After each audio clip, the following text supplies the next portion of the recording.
India has launched a string of overnight strikes on Pakistan in what Islamabad has described as an act of war between the nuclear-armed rivals. India says its forces targeted 9 sites of terrorist infrastructure in Muzaffarabad, the capital of Pakistan-administered Kashmir, and another 2 cities in the province of Punjab, from where it claims attacks against India have been planned and directed. Pakistan says 6 locations were hit. At least 26 people have been killed and 46 injured as a result of the attacks. Now, Pakistan has retaliated. It claims to have shot down 5 Indian fighter jets and adds that at least 10 people have been killed by Pakistani shelling on its side of the disputed territory.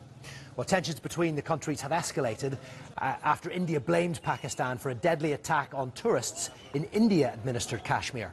Pakistan has denied any involvement and has vowed to respond.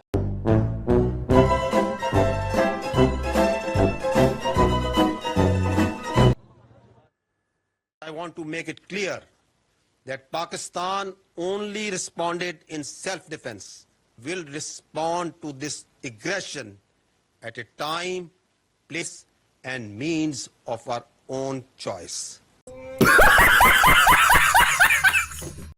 Earlier this morning, as you would be aware, India exercised its right to respond and preempt as well as deter more such cross-border attacks.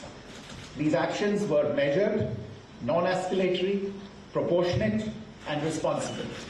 They focused on dismantling the terrorist infrastructure and disabling terrorists likely to be sent across to India. Our correspondents are standing by for us in a moment. We will speak to Smita Sharma in New Delhi. First to Cameron Yusuf in Islamabad. Cameron, this story broke overnight. It's been developing ever since. How do you assess the situation now?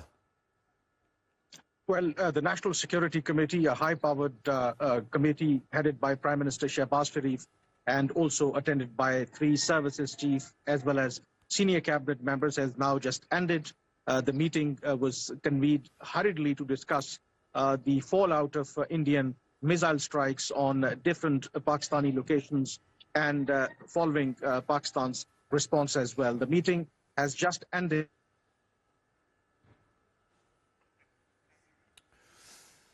Okay, well, we appear to have lost Cameron Yusuf there in Islamabad.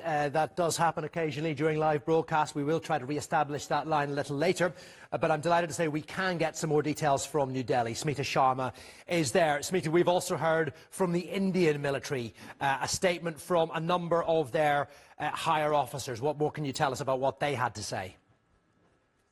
Well, it was the Indian Foreign Secretary Vikram Misri, flanked with 2 senior defense women officials, Colonel Sophia Aishi as well as Wing Commander Vyomika Singh, interestingly representing the 2 religious communities because there have been communal flare-ups and attempts at it, in fact, and the terrorists who gunned down the innocent civilians in Pahalgam had done so on the basis of religious identity. So that optic of it was very important during the press conference.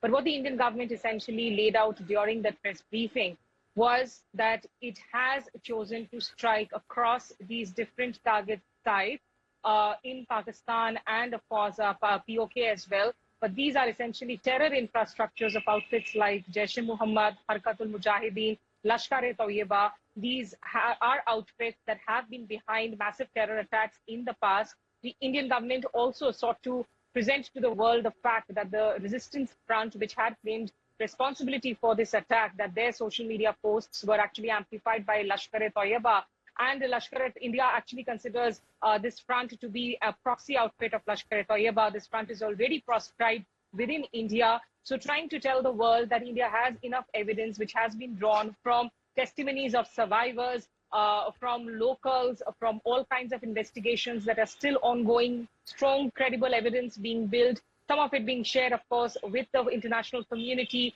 Some of it will be shared in future when India will go back also to international forums to try and squeeze perhaps Pakistan financially and make sure that this kind of a deterrence that is set on cross-border terrorism, that there's more to follow. Smita, thank you very much indeed for the moment. Smita Sharma there in New Delhi. Well, plenty of reaction from around the world after India's attack on Pakistan and Pakistan-administered Kashmir. The UN Secretary-General, Antonio Guterres, says he's very concerned about the escalation and has called for maximum military restraint from the nuclear-armed neighbours. President Trump says he hopes hostilities between the two countries end quickly. China has called the Indian attacks regrettable and says both sides should act in the larger interest of peace and stability. Japan has expressed concern for a wider conflict and urged both parties to stabilise the situation through dialogue. And the United Arab Emirates called on both India and Pakistan to exercise restraint, to de-escalate tensions and avoid further escalation.